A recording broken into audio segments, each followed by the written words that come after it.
Dengarkan, Arif Wijaya, kalau hari ini kamu tidak bisa bayar mahar 50.000 ditambah mobil, Santana model baru pernikahan ini langsung dibatalkan. Putriku, Dacui, meskipun menikah dengan tukang babi di kota juga tidak akan bersamamu yang pemulung miskin yang pulang kampung, menderita. Dacui, ini juga keinginanmu? Arif, kamu tidak bisa bertahan di perusahaan desain di kota pulang kampung dan mengurus batu-batu jelek ini. Lihatlah dirimu, penuh lumpur. Mana ada sisa-sisa penampilan mahasiswa? Darmawan Santoso sudah berjanji membangun rumah baru untuk keluargaku kamu. Kamu bahkan tidak bisa memberiku makan daging. Di kota, aku difitnah bos dan menjadi kambing hitam. Aku kira kampung halaman adalah tempat berlindung. Siapa sangka di sini yang lebih dihargai adalah uang dan emas. Baik. Pernikahan ini, gue tidak jadi nikah. Uang 500 ini juga tidak kusimpan untuk makan daging. Di tengah tatapan orang sekampung yang menganggapku bodoh, aku langsung menuju kandang babi tetangga. Joko palung batu hitam untuk babi di rumahmu. Jual padaku 500.000. Sekarang aku bawa pergi. Arif, kamu gila. Palung batu jelek itu pinggirnya sudah pecah. Dulu ayahku mengangkatnya dari gunung untuk babi pun merasa berat. Mau apa kamu? Jangan banyak bicara. Jual atau tidak? Jual. Kamu benar-benar bodoh sekali. 500.000 cukup untuk beli 10 baskom plastik baru. Haha, lihatlah sarjana ini. Pulang kampung tidak bertani, tidak kerja menghabiskan harta untuk membeli palung babi. Arif Wijaya, kamu benar-benar lumpur yang tidak bisa dipulihkan. Dacui membatalkan pernikahan adalah keputusan tepat. Itu bukan motif batu biasa. Itu adalah motif laut dan tebing. Itu adalah pola yang hanya berani digunakan oleh kantor istana dinasti Qing. Jika tidak salah lihat, benda ini berasal dari Taman Kekaisaran dinasti Qing. Kolam pembersih tinta untuk batu dan barang antik. Dahulu, kala perang entah bagaimana sampai di sini Joko, bantu aku angkat ke halaman malam itu. Aku mengurung diri di rumah tua yang bocor. Aku tidak memikirkan Dacui, juga tidak memikirkan Santana, milik Darmawan Santoso. Saat warna hitam lembut seperti tinta, namun memancarkan butiran emas dari batu itu, mulai terlihat jantungku berdebar sampai ke tenggorokan marmer hitam keras, dan ada ukiran tulisan kekaisaran. Anak kuliahan dari keluarga Li itu pasti udah gila di kota. Beli palung batu bekas 500.000. Ya ampun. Keesokan paginya, seluruh desa ngomongin aku beli palung babi. Mereka pikir aku gila. Pantas aja Dacui putusin tunangan. Siapa mau hidup sama orang gila? Arif Wijaya, kau sudah menghancurkan harga diri keluarga kita. Besok Dacui akan bertunangan dengan Darmawan Santoso. Kau malah tidur sama palung babi. Buang itu sekarang. Pergi ke kota minta Darmawan suruh kau kerja bawa batu bata. Bang, barang ini nggak bisa dibuang. Ini bisa bikin keluarga kita kaya seumur hidup. Kaya, kau pasti kesurupan uang. Temui Chandra, bilang padanya pusaka rumah yang dia cari 3 tahun ada padaku. Xiaoli, kau di mana? Palung batu itu cap. Di atas palung batu itu apakah itu kantor istana? 5 aksara kecil. Iya, dan ada cap pribadi Kaisar Qianlong. Tunggu, aku tidak. Iring-iringan segera berangkat. Jangan sentuh itu, jangan sampai lecet sedikit pun.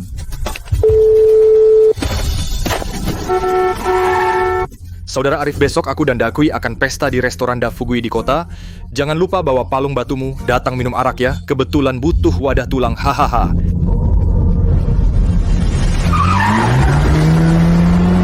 Dakui. Mobil Santana punya Darmawan memang kencang. Tapi suara saat masuk desa nanti, mungkin akan 1000 kali lebih keras. Arif dengerin kakak, ia bawa barang ini ke bukit belakang dan buang.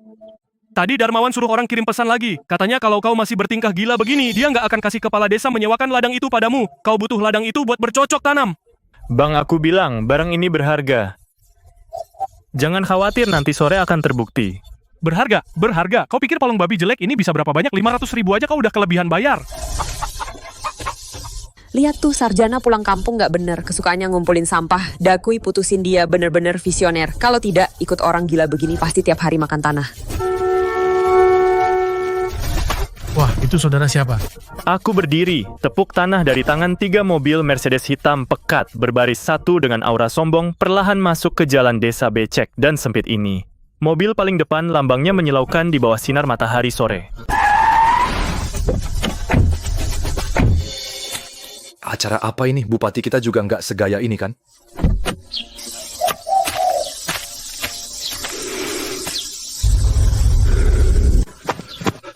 Arif, di mana barangnya? Di sana.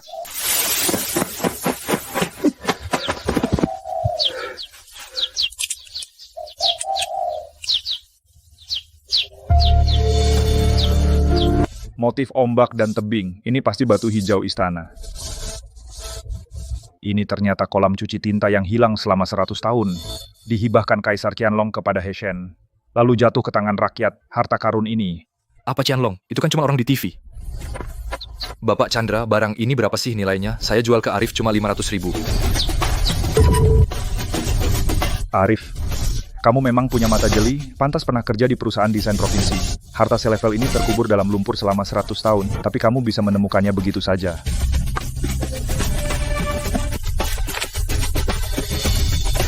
Arif, saya tidak bawa banyak uang tunai kali ini. Ini uang muka 300.000. Sisa pembayaran, setelah saya bawa barangnya ke pusat identifikasi di kota provinsi, dan selesaikan prosedurnya saya lunasi. Total harga saya hitung dengan harga pasar tertinggi. 300.000? 300.000?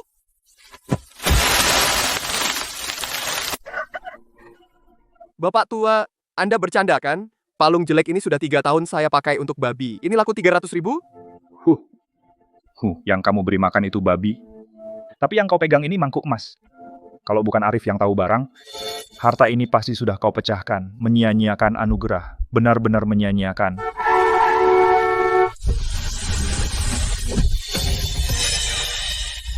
Wah, ada apa ini? Ramai sekali. Arif, ini siapa saja? Datang untuk mengumpulkan barang bekas. Naik Mercedes ngumpulin barang bekas? Zaman sekarang, formasinya cukup besar ya. Arif, jangan-jangan kamu sewa beberapa mobil buat pura-pura? Demi gengsi, biaya sewa mobil pasti mahal, kan? Mending pakai uangnya beli makanan enak buat ibumu. Lebih bermanfaat. 300.000 Darmawan. Mobil Santana kamu cukup buat beli sisa-sisa batu ini? Cek dari Bank Pembangunan Provinsi, Chandra Wijaya. Anda adalah Bapak Chandra dari Majelis Ketenangan Awan. Kamu kenal saya? Perkenalan, saya Darmawan Santoso dari tim konstruksi kota. Tahun lalu saya juga menghadiri ceramah Bapak. Bapak Chandra, apa Bapak salah lihat? Arif Wijaya itu hanyalah pemulung. Batu ini adalah palung babi tetangga saya. Arif, palung batu ini saya ambil. Selain itu, saya kekurangan direktur yang jeli. Pertimbangkan kontrak ini. Saya juga dengar soal Anda difitnah. Saya akan bicara dengan mantan bos Anda. Tidak ada yang bisa menghancurkan masa depan Anda. Bapak Chandra, saya tanda tangan kontrak. Tapi batu ini harus saya antar sendiri. Hahaha, bagus, punya semangat. Dacui, sampaikan terima kasih ke ibumu. Kalau bukan karena dia memaksaku membatalkan pertunangan kemarin pagi, aku mungkin tidak akan memutuskan membeli batu ini. Pembatalan pertunangan ini bagus. Membatalkannya memberiku hari cerah bagi Arif Wijaya. Ada asap dari makam leluhur. Arif, makam leluhur kita mengeluarkan asap.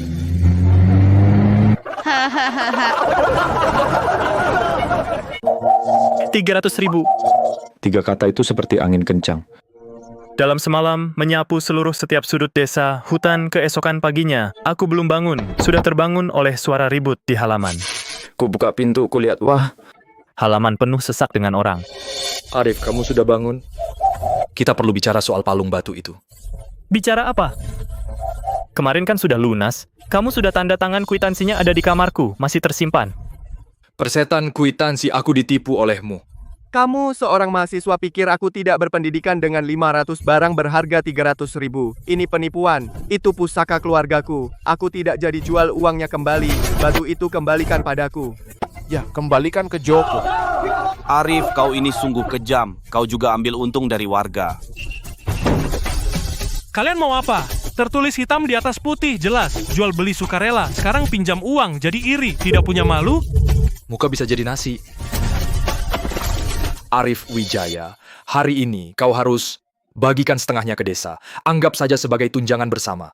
Atau kau keluarkan batu itu. Kalau tidak, kau tidak akan bisa keluar dari pintu ini hari ini. Di mata mereka, aku bukanlah orang yang membawa harapan bagi desa sebagai mahasiswa. Aku hanyalah pencuri yang merampas keberuntungan mereka.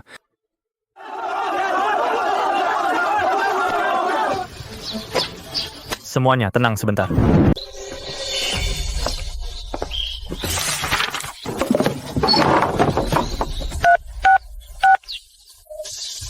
Joko, kamu bilang aku bohong? Baiklah, kita lapor polisi sekarang.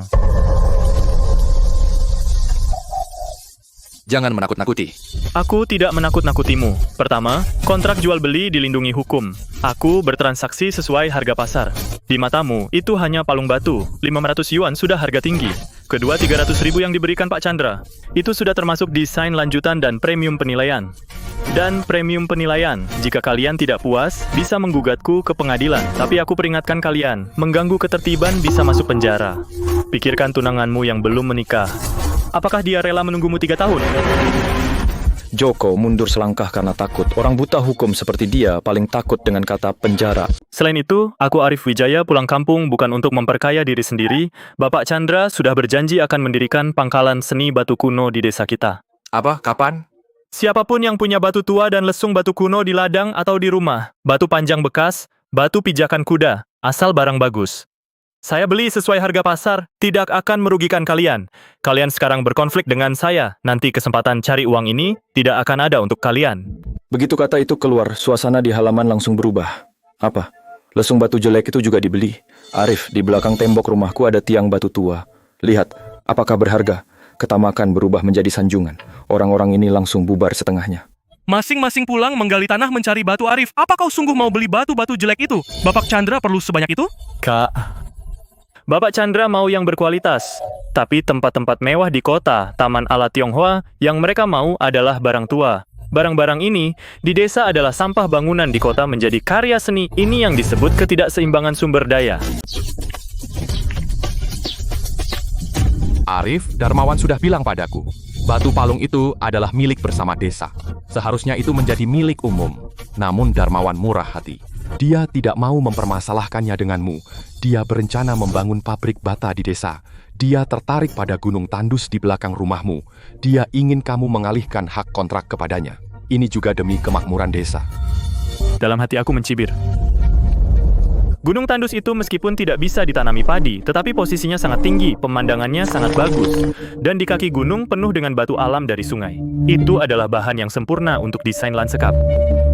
Darmawan ini ingin memutus sumber penghidupanku. Kepala desa, aku kontrak gunung tandus itu selama 15 tahun.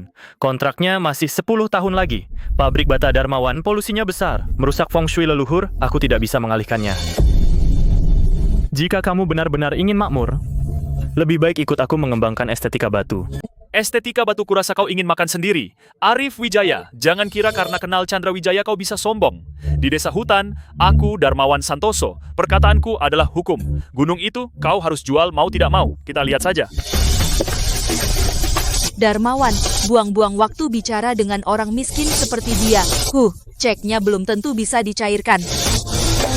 Ayo ke kota, Pak Lurah masih menunggu kita untuk potong pita. Aku tahu, provokasi pertama ini baru awal. Darmawan Santoso punya koneksi di kota. Pasti dia akan dari kontrak dan surat tanah menghalangi aku.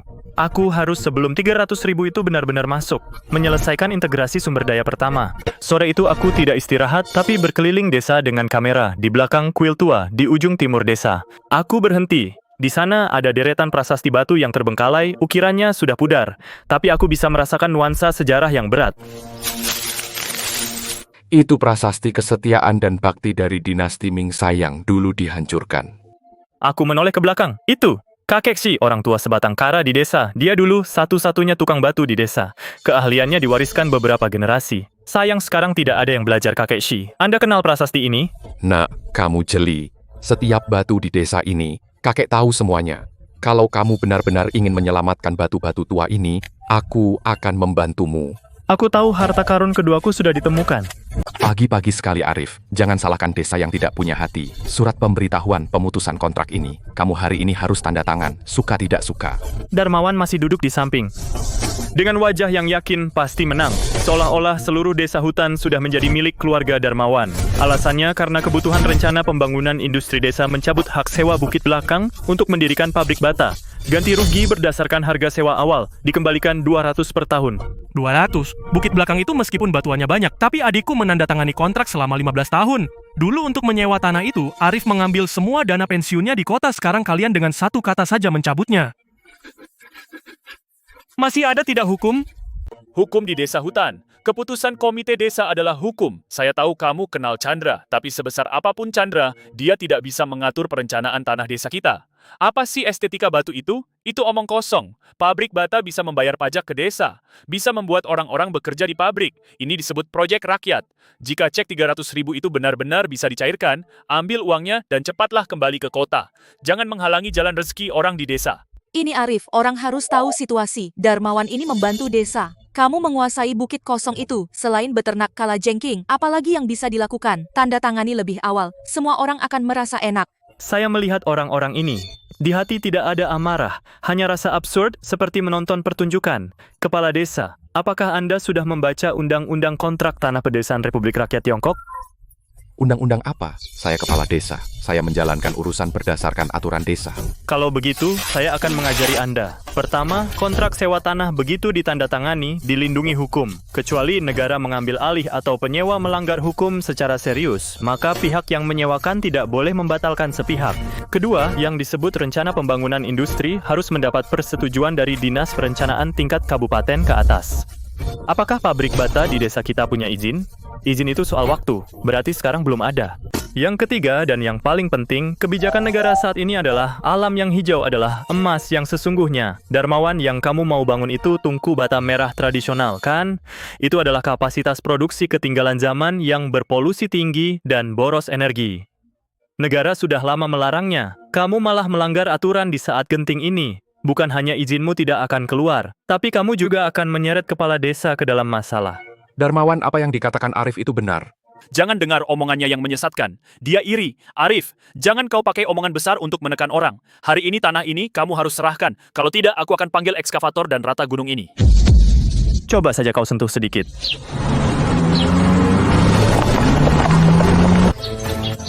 Permisi, yang mana Bapak Arif Wijaya? Bapak Arif, batu awan warna-warni yang Bapak sebutkan dalam email itu, kepala museum kami sangat memperhatikannya. Bapak Chandra sudah memberitahu kami sebelumnya. Jika itu benar-benar zona geologi batu unik alami, kami harus segera mengajukan permohonan pendirian kawasan perlindungan geologi budaya tingkat provinsi. Kawasan lindung geologi, apakah itu artinya setiap tanaman dan pohon di gunung ini tidak boleh diganggu? Tentu, jika ada yang menambang sembarangan di kawasan lindung, merusak struktur geologi, itu adalah tindak pidana, akan masuk penjara. Kepala desa, apakah Bapak ingin desa ini memiliki pabrik batu bata yang sangat mencemari? Agar semua orang setiap hari menghirup debu batu bara? Atau Bapak ingin desa ini memiliki kawasan lindung tingkat provinsi?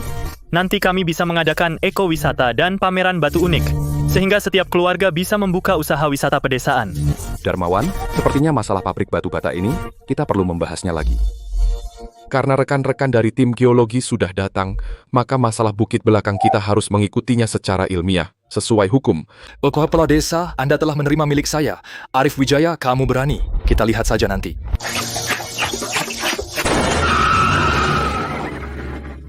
Sebenarnya, tadi malam saya menelpon dosen pembimbing untuk meminta bantuan darurat. 2 orang muda itu adalah adik angkatan saya. Arif, kamu hebat sekali. Dengan 2 kalimat, kau berhasil mengusir 2 orang sial itu. Apa benar di bukit belakang ada batu awan keberuntungan?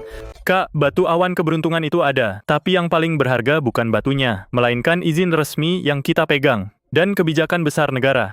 Orang seperti Darmawan Santoso pasti tidak akan berhenti begitu saja. Dia tidak hanya punya uang, tapi juga cara-cara yang tidak terlihat. Kakek Shi, nah, Tanah sudah aman, tapi perjuangan baru dimulai. Di gunung itu ada batu penyeimbang. Kau harus menemukannya. Itulah kartu trufmu yang sesungguhnya. Batu penyeimbang? Benar, itu tercatat dalam catatan sejarah desa zaman dulu. Urat nadi leluhur desa hutan. Jika kau bisa mengukirnya, barulah museum milik Chandra Wijaya memiliki jiwa. Batu-batu yang dianggap sampah oleh orang lain.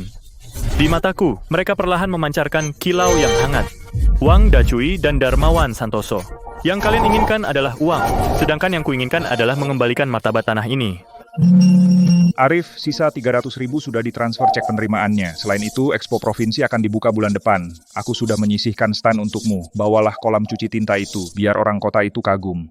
Menggenggam ponsel. Melihat deretan nol panjang di rekening, hatinya terasa tenang luar biasa. Aku tahu kebangkitan desa hutan resmi dimulai. Arif Wijaya, keluar. Kau kuasai bukit belakang, kau larang bangun pabrik bata. Kau putus mata pencaharian kami. Hari ini kau harus beri penjelasan.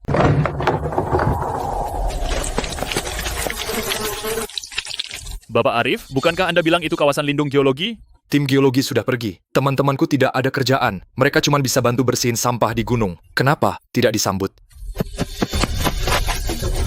Darmawan, ini premanisme. Tanah ini sudah kami kontrak. Kenapa kau membuang sampah di sini? Kenapa? Karena ini desa hutan, bukan urusan pemulung untuk memutuskan. Arif, selama pelang kawasan lindung belum dipasang, gunung ini masih milik desa. Teman-teman, buang! Siapa yang berani bergerak? Kakek tukang batu yang sudah mau mati. Apa urusanmu? Darmawan, saat ayahmu dulu bangun rumah, batu ambang pintu itu aku pahat sendiri. Kau seenaknya di sini tidak takut merusak karma baik ayahmu? Arif menyewa gunung ini untuk melestarikan warisan leluhur. Kau malah buang sampah di sini. Apa kau ingin keturunan Darmawan jatuh ke lubang kakus? Dasar orang tua keparat. Jangan rekam. Darmawan, mungkin kau belum tahu, semalam aku sudah pasang di pintu masuk bukit belakang 4 kamera pengintai inframerah. Kata rekan-rekan tim geologi, selama investigasi awal kawasan lindung, setiap tindakan sengaja merusak lingkungan akan dianggap sebagai kejahatan pidana. Rekaman sudah kuunggah ke cloud secara langsung. Coba tebak, siapa yang lebih dulu tiba, dinas lingkungan atau kantor polisi? Baiklah, Arif, kau memang berani. Sepanjang hari kau menakut-nakuti dengan hukum ya. Aku lihat sampai kapan kau bisa bertahan. Teman-teman, mundur. Nah, inilah hati manusia. Batu itu keras, tapi jika digosok bisa mengkilap. Kalau hati manusia rusak, itu seperti lumpur busuk. Bagaimanapun dipegang, baunya busuk. Ayo naik gunung cari kartu trufmu. Ikuti kakek batu. Kami menghindari jalur gunung yang biasa. Masuk ke dalam hutan batu karang paling dalam di belakang gunung. Batu di sini bentuknya aneh. Ada yang seperti harimau sedang menderap, ada yang seperti anak panah siap melesat. Arif, lihat yang ini. Tampak di bawah kulit batu abu-abu kehijauan tersirat tekstur seperti riak air, berlapis-lapis. Seolah-olah ada air hidup mengalir di dalamnya. Ini batu naga beraliran air. Saat di perusahaan desain provinsi, saya pernah mendengar guru bercerita. Ini adalah batu taman terbaik di Tiongkok. Sudah punah sejak pertengahan dinasti Qing. Batu ini sangat keras, namun bisa diukir hingga bertekstur seperti sutra. Bukan hanya itu. Ternyata ini adalah batu alam raksasa, setinggi 2,5 meter terkubur di tanah. Bagian yang muncul sudah terkikis angin dan hujan selama ratusan tahun, tapi masih terlihat megah. Ini disebut batu penyeimbang. Dulu, leluhur desa hutan bermigrasi dari selatan. Untuk menjaga perahu tetap stabil di tengah badai laut, mereka membawa batu ajaib ini. Setelah menetap di sini, mereka menguburnya di kaki gunung, konon bisa menjaga keberuntungan seluruh desa. Puluhan tahun lalu, saat gerakan anti lama, guruku, untuk melindunginya, sengaja melapisinya dengan kapur dan menumpuk batu-batu di atasnya, sehingga selamat. Tanganku gemetar saat menyentuhnya, rasanya sehalus giok, namun terasa berat seperti gunung. Kakek, bisakah batu ini diukir? Bisa. Ini ukiran gelombang 36 gaya dari studio seni batu desa hutan. Arif, kau punya dasar estetika modern. Aku punya keterampilan leluhur. Kita ukir batu naga ini, kirim ke provinsi. Nanti, meski Darmawan Santoso memanggil dewa sekalipun, tak akan bisa menyentuh sehelai rumput pun di bukit ini. Selama 2 minggu ke depan, aku hampir tinggal di gunung belakang. Siang hari aku dan kakek Shi menggores garis pada batu raksasa. Malam hari aku mempelajari detail ukiran di gubuk dengan lampu. Kakakku, Lidah Kiang, jadi kepala logistik kami. Setiap hari dia bawa bekal dan air ke gunung. Arif, lusa Dacui akan mengadakan pesta kelulusan. Oh, bukan, pesta pertunangan. Darmawan Santoso menyewa seluruh hotel Fugi di kota. Katanya mau traktir seluruh warga. Dia bahkan kirim undangan khusus ke rumah kita. Di undangan itu dia tulis, ajak saudara Li Wei Guo bawa batu jeleknya. Buat jadi batu pijakan Dacui. Kak, bilang padanya, undangannya aku terima. Hadiah juga akan kubawa. Arif, kau benar mau pergi? Bukankah itu cari malu? Kak, siapa yang jadi batu pijakan belum tentu.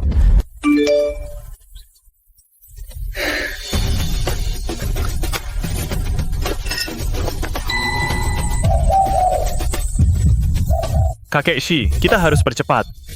Naga ini harus dibuka matanya. Matahari terbenam, sinar keemasan menyinari gunung belakang. Di depan batu naga besar itu, seorang pemahat batu tua, seorang mahasiswa. 2 rentetan suara pahat bergema di lembah, seolah memberitahu tanah kuno ini tentang kekuatan baru yang lahir. Arif, kau benar-benar berani datang ya? Pakaianmu kumal begini. Mau mengemis di sini? Atau mau menjual barang rongsokanmu ke restoran jadi penjaga pintu? Arif, kita kan sama-sama warga sini. Hari ini Darmawan lagi senang. Dia tidak akan mempermasalahkan masa lalu. Asal kamu mengaku salah di depan umum dan bilang estetika batumu itu omong kosong. Darmawan punya posisi kepala satpam, gajinya 2.000 sebulan. Itu lebih baik daripada kamu menjaga batu-batu jelek itu. Hahaha. Arif, dengar saran dari Dakui. Menunduk tidak memalukan. Lihat saja isi gerobak itu, pasti bata jelek hasil memungut. Bapak Darmawan, karena Dakui sudah mengirim undangan, tentu aku harus memberi hadiah besar. Kenapa tidak mengajakku masuk? Tentu saja aku biarkan kamu masuk. Darmawan hari ini senang. Aku tidak peduli masa lalu. Hari ini aku juga mengundang Pak Sun, ahli batu unik dari provinsi. Pak Sun sudah banyak pengalaman. Aku minta dia membawa batu yang berharga, batu unik Lingbi, seharga 1,2 juta, khusus untuk hadiah pertunangan Dakui. Arif, tunggu sebentar. Bukalah matamu lebar-lebar. Lihat apa itu harta yang sesungguhnya. Di aula perjamuan, di kursi utama dengan pita merah, ada sebuah rak kayu cendana besar, ditutupi kain sutra kuning. Pasti itulah yang dikatakan Darmawan harta senilai jutaan itu. Para warga, para bos, hari ini aku, Darmawan, bertunangan. Tidak meminta yang lain, hanya ingin yang elegan. Pak Sun, silakan buka harta itu. Silakan lihat semuanya. Ini berasal dari zona inti Lingbi. Batu tembus langsing premium. Dengar suaranya, bagaikan giok berlapis emas. Bentuknya benar-benar alami. Semua bulan kembali ke asalnya. Saya sudah menilainya di ibu kota provinsi. Harga awalnya setidaknya 1,2 juta. Mas Arif, bagaimana dengan palung babi milikmu? Bisa menandingi yang ini? Hahaha. Pak Darmawan, Pak Sun. Boleh saya lihat sebentar? Lihatlah, biar kamu puas melihatnya. Biar kamu dapat pelajaran. Hahaha. Baik, memang bagus. Hitamnya juga pas. Hanya saja, Pak Sun, lapisan patina pada permukaan batu ini dibuat dengan semir sepatu. Atau dibuat dengan asam. Arif, jangan ngawur. Ini adalah keajaiban alam. Alam tidak akan menggunakan laser untuk menambal retakan. Ini direkatkan secara manual. Beberapa batu kecil dengan bentuk berbeda direkatkan dengan lem marmer, lalu dibuat usang dengan asam kuat, terakhir diberi lilin. Barang ini di pasar barang antik kota paling mahal Rp3.000. Lebih dari itu, uang sia-sia. Omong kosong, Arif. Kau pasti iri hati. Guru Sun adalah seorang ahli terkenal. Kau pemulung, apa yang kau tahu? Aku tidak tahu. Kalau begitu, apakah pria tua ini tahu? Pak Chandra, kenapa Anda ke sini? Darmawan, guru Sun yang Anda undang ini, tahun lalu dia di blacklist karena menjual batu palsu. Apa kamu tidak tahu? Barang sambungan murahan seperti ini, berani juga kau keluarkan untuk menipu orang? Pak Chandra, ini, meskipun batu ini palsu, Arif Wijaya juga tidak mampu membuat yang asli. Sundahai. Apa perlu saya ungkapkan aibmu di depan umum? Aduh, ternyata benar-benar palsu. 1,2 juta, memalukan. Batu pemberat muncul. Dengan jatuhnya kain sutra merah, sebuah batu yang seluruhnya bening dan tenang, bagaikan batu naga raksasa yang terkikis air ribuan tahun, berdiri diam di atas gerobak, meskipun tingginya hanya 2 meter. Tetapi ketenangan dan keagungan yang dipancarkannya membuat suasana yang awalnya ramai tiba-tiba menjadi hening. Gelombang air yang berlapis-lapis di permukaan batu di bawah sinar lampu hotel, seolah-olah hidup memancarkan kilauan berkilau. Itu bukan cahaya, itu adalah jiwa batu. Ini adalah 36 pola gelombang air dari studio seni batu desa hutan keahlian yang telah hilang selama 50 tahun. Dan teksturnya, ini adalah batu naga air. Ya ampun, nilai batu ini cukup untuk membeli gedung ini. Bapak Chandra, menurut Bapak, berapa nilai batu ini? Tak ternilai harganya Darmawan Santoso. Proyek pabrik bata Anda senilai 30 juta. Di hadapan batu ini bahkan tidak layak menjadi batu pijakan. Ini disebut batu penjaga negara itu adalah naga sejati yang layak masuk museum. Seluruh ruangan gempar para penduduk desa yang dulu mengejekku, sekarang mereka ingin berlutut untuk melihat batu ini. Aku menatap Wang Dacui. Dia terkulai di kursi, bunga merah di kepalanya, miring. Keangkuhan di matanya hancur berkeping-keping. Konglomerat yang susah payah ia nikahi. Di depan batuku yang jelek, menjadi orang paling bodoh sekota Dacui. Hadiahku sudah sampai. Batu ini disebut batu pemberat. Ini adalah urat nadi desa hutan kita. Aku memahatnya, bukan untuk pamer kaya, melainkan untuk memberitahu kalian. Tanah kita ini sangat berharga. Tidak perlu uang kotor orang luar. Tidak perlu pabrik bata yang mencemari. Kita jaga harta karun ini. Kita bisa hidup dengan bermartabat. Bagus. Kata-kata bagus.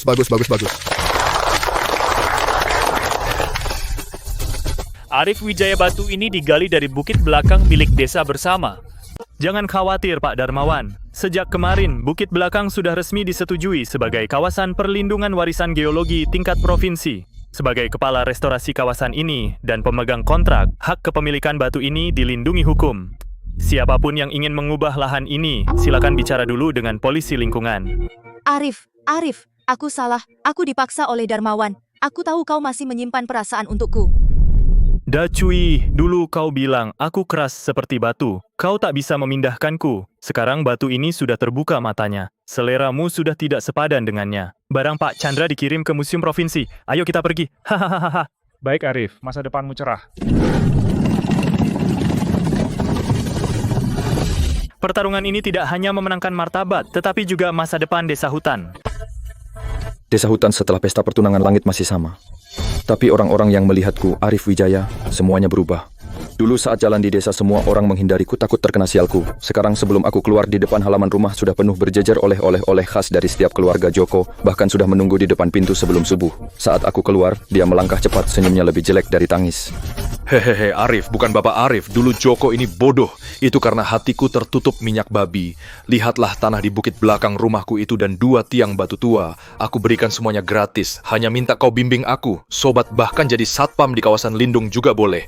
Joko, batu-batu itu aku beli sesuai harga pasar. Posisi satpam harus lihat hasil ujian desa mau maju, harus ada aturan bukan dengan pendekatan. Barang-barangnya bawa kembali. Aku tidak menerima hadiah.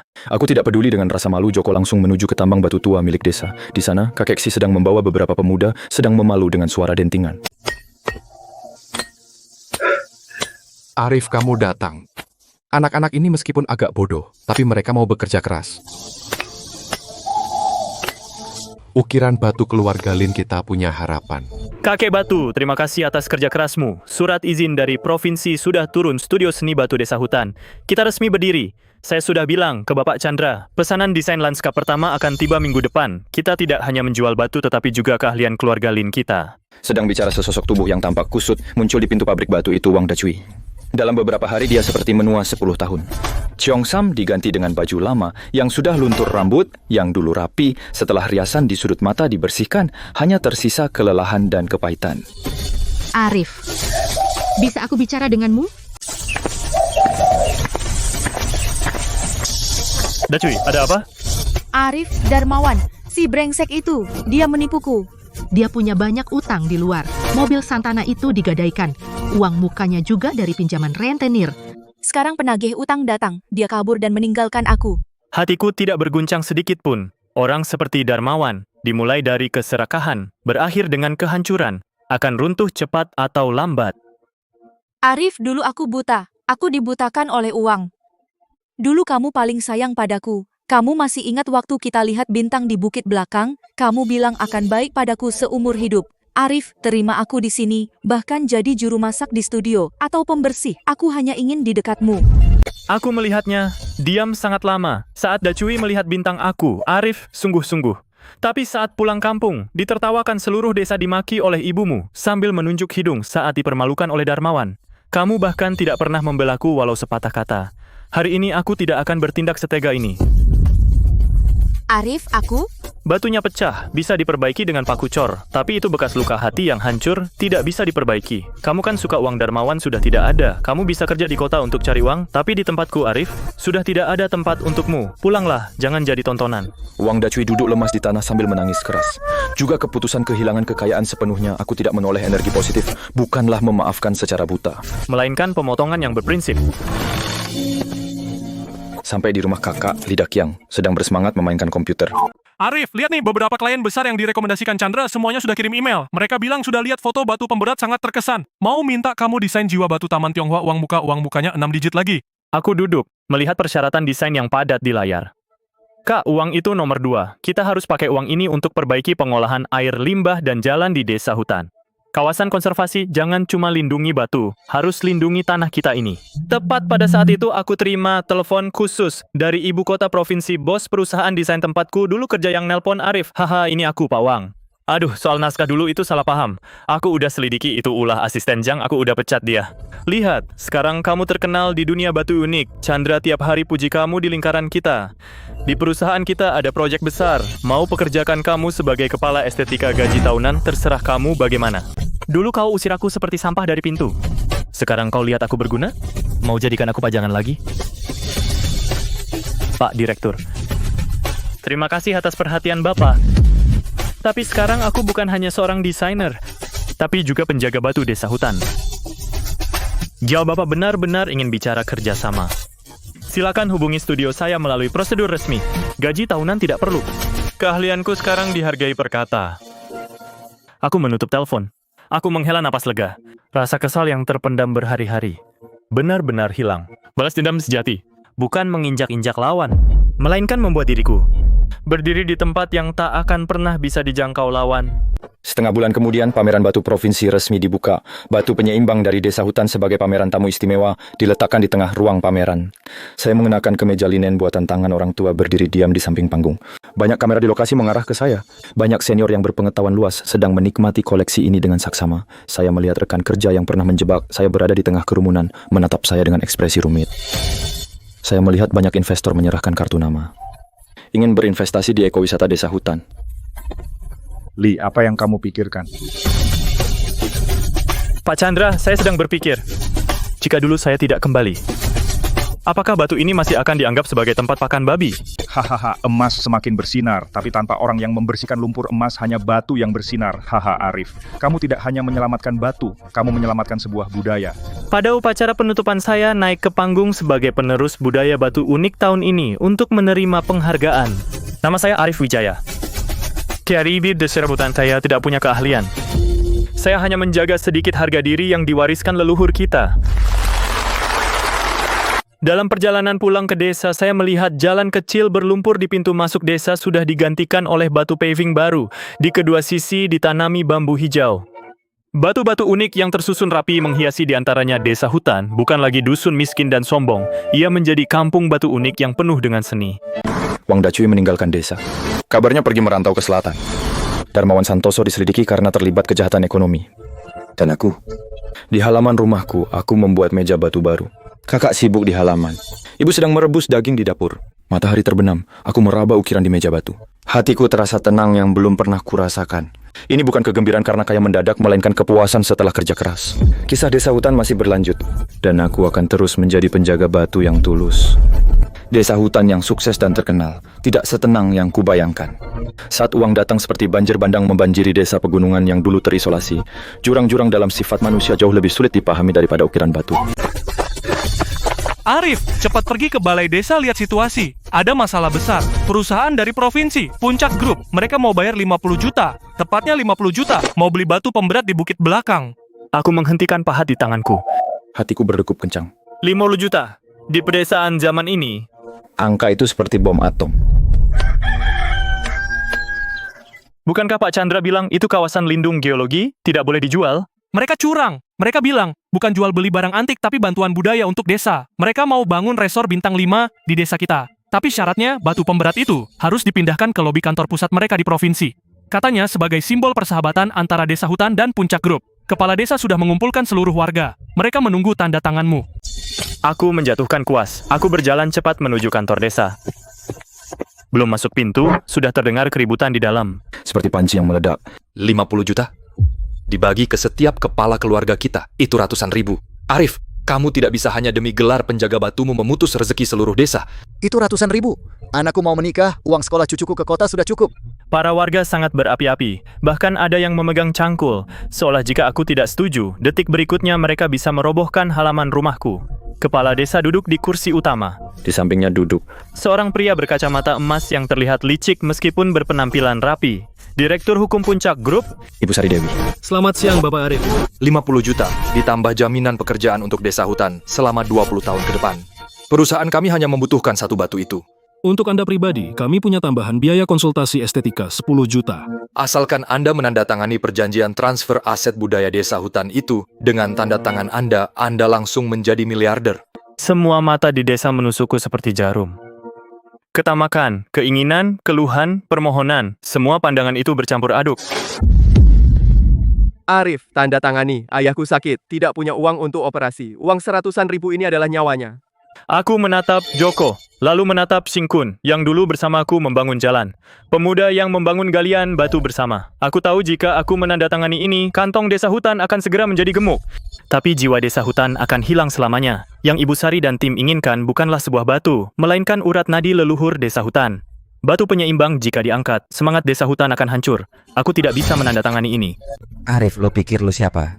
Lo kuasai harta desa kita. Nggak biarin kita hidup enak. Ini namanya maling duit dan bunuh orang. Kemarahan warga desa langsung meledak. Makian hampir bikin atap balai desa terbang. Hei, coba lihat. Arif mau jadi raja di desa. Dia sendiri udah dapat ratusan ribu dari Pak Chandra. Sekarang 50 juta dianggap kurang. Mau ambil sendiri, semuanya. Kita jangan biarkan dia keluar dari pintu ini. Kalian ngapain mau berontak? Bajingan. Coba siapa yang berani gerak?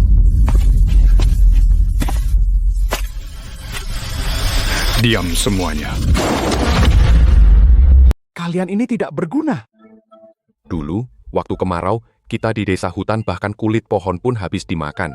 Juga tidak ada yang bilang mau menjual batu pemberat di gunung belakang untuk ditukar dengan beras. Itu keamanan yang dibayar dengan nyawa leluhur.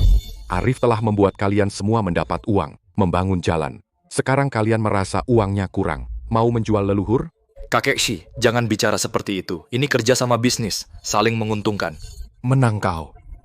Arif, jangan tanda tangan ini. Kalau kamu tanda tangan, aku, orang tua ini, hari ini aku akan menabrak batu itu sampai mati untuk meminta maaf pada leluhur. Arif, jangan terlalu tidak tahu diri. Kami sudah mengeceknya. Di kontrak usahamu ada celah. Proyek publik utama berhak mengatur penggunaan tanah. Kalau kamu tidak mau bekerja sama, kami punya 100 cara untuk membuat batu ini menghilang secara legal. Nanti kamu bukan hanya tidak dapat uang sepeser pun, juga akan dituduh menghambat pembangunan daerah, bahkan bisa dipenjara. Aku melihatnya, keraguan terakhir di hatiku pun hilang, membuatku benar-benar sadar. Aroma keserakahan di balik 50 juta ini. Ibu Sari, kantor hukum bukan milikmu. Batu ini tidak hanya tidak akan kujual, tapi juga akan kusumbangkan. Disumbangkan. Ibu Sari terkejut. Warga desa juga terkejut.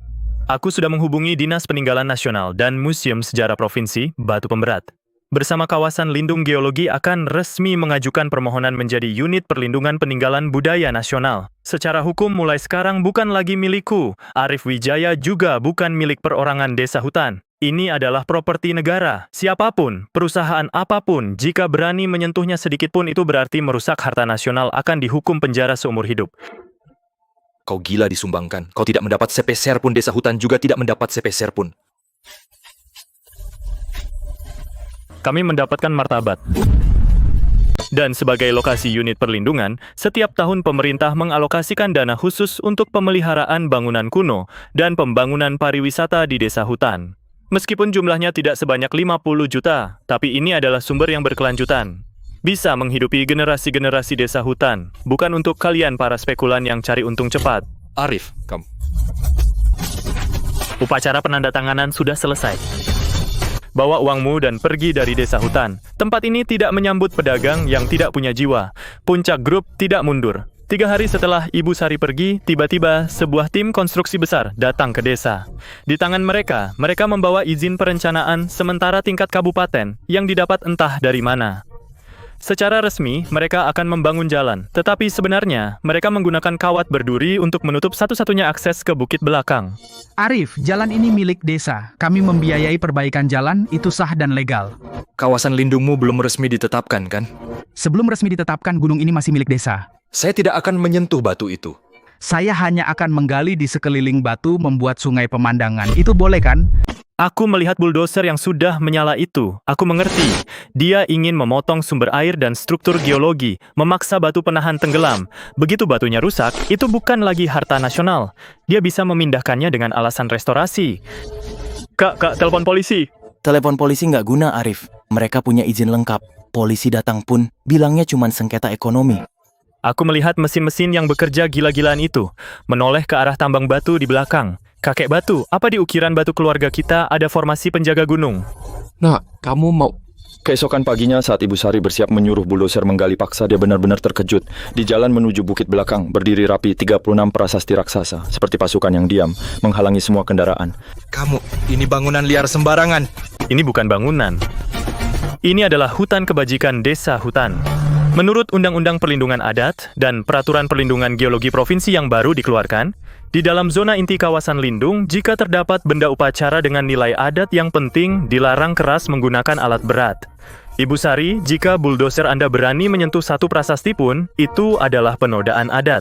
Akibatnya bisa memicu kerusuhan massa. Apakah Anda sanggup menanggungnya? Penduduk desa memang suka uang, tapi mereka lebih takut menyinggung leluhur. Siapa yang berani menyentuh nama kakek buyutku, aku akan lawan dia sampai mati. Menyentuh prasasti leluhurku, harus lewati mayatku dulu. Karena batu-batu berat ini, hati orang-orang kembali bersatu. Ibu Sari benar-benar kalah. Dia tidak hanya gagal memajukan proyek, tetapi juga karena kelalaian prosedur proyek, instansi terkait turun tangan untuk memeriksa. Perusahaannya terlibat dalam masalah ini, kondisi bisnis terus menurun. Akhirnya dia pun ditinggalkan perusahaannya. Arif, kamu menang. Tapi aku tidak mengerti. Demi tumpukan batu yang tidak bisa dimakan atau diminum ini, apakah itu sepadan? Aku melihat gunung belakang yang menjulang di kejauhan. Melihat batu pemberat yang berdebu di bawah sinar matahari. Ibu Sari, yang kau lihat hanyalah batu. Yang aku lihat adalah akar, orang tanpa akar. Meskipun terbang tinggi, hanyalah sebutir debu yang melayang. 3 tahun kemudian, Desa Hutan telah menjadi terkenal di seluruh negeri sebagai desa seni dan budaya ukiran batu. Kolam pencuci bak tinta yang dulu dijadikan tempat pakan babi, sekarang telah masuk ke aula utama Museum Batu yang baru dibangun di pintu masuk desa. Dan batu pemberat yang telah mengalami cuaca telah menjadi objek wisata inti dari Taman Geologi Nasional. Setiap hari menarik puluhan ribu wisatawan. Di desa tidak ada gedung pencakar langit, tidak ada pabrik yang mengeluarkan asap. Setiap rumah dihuni oleh rumah-rumah kuno yang telah direnovasi. Di halaman terdapat bonsai ukiran batu yang indah. Joko menjadi pemandu wisata emas di kawasan tersebut. Penyakit ayahnya sudah sembuh. Mereka bahkan membangun rumah bergaya barat di rumah. Kakek Shi menjadi profesor kehormatan di Akademi Seni Provinsi. Setiap hari membawa sekelompok mahasiswa yang bersemangat di tambang batu, mengajarkan teknik pahat ombak air yang sudah lama hilang. Kakakku, Lee Dakiang. Sekarang dia adalah direktur utama studio seni batu Desa Hutan. Setiap hari sibuk menerima pesanan desain dari seluruh dunia. Sesekali dia juga mengendarai mobil off-road yang sederhana itu. Mengajak ibu jalan-jalan ke kota provinsi lebih nyaman pakai bantal batu di rumah. Soal Wang Dacui, kata kakakku, dia kerja di selatan dan dapat uang membuka sebuah restoran kecil. Dia pernah diam-diam pulang kampung sekali melihat Desa Hutan yang sekarang dari kejauhan melihat aku yang berdiri di depan museum diwawancarai tamu asing. Dia tidak menghampiri, hanya diam-diam menitikkan air mata, lalu pergi diam-diam. Beberapa kesalahan tidak bisa diperbaiki seumur hidup. Hari ini, Desa Hutan mengadakan upacara ukiran batu istimewa. Aku berdiri di puncak bukit belakang, melihat sungai dan gunung di bawah kaki. Arif, dulu kupikir kau hanyalah pemuda yang berwawasan, tidak kusangka kau seorang pemimpi yang berprinsip. Pak Chandra, aku bukan pemimpi. Aku hanya melanjutkan mimpi leluhur. Dalam upacara, aku meletakkan perjanjian 50 juta yang dulu disobek, lalu direkatkan kembali ke dalam dinding peringatan di alun-alun ukiran batu. Itu untuk mengingatkan generasi mendatang. Uang bisa membeli berat batu, tapi tidak pernah bisa membeli jiwa batu. Aku berbalik, melihat anak-anak desa berlarian di antara batu-batu berukir. Seorang bocah laki-laki berlari mendekat. Dengan penasaran, ia menyentuh batu yang belum diukir Pak Arif. Batu ini nantinya akan jadi apa? Aku berjongkok dengan lembut, aku menggenggam tangannya yang mungil. Mengelus tekstur batu itu, tergantung padamu. Jika hatimu bercahaya, maka ia adalah harta. Jika hatimu berlumpur, ia hanyalah tanah. Sinar matahari menyinari setiap sudut Desa Hutan, setiap batu bernafas, setiap jengkal tanah tertawa. Aku, Arif Wijaya, seorang desainer yang pernah dihina dan diusir. Akhirnya di antara tumpukan batu ini, mengukir kejayaan abadi milikku dan juga kampung halamanku.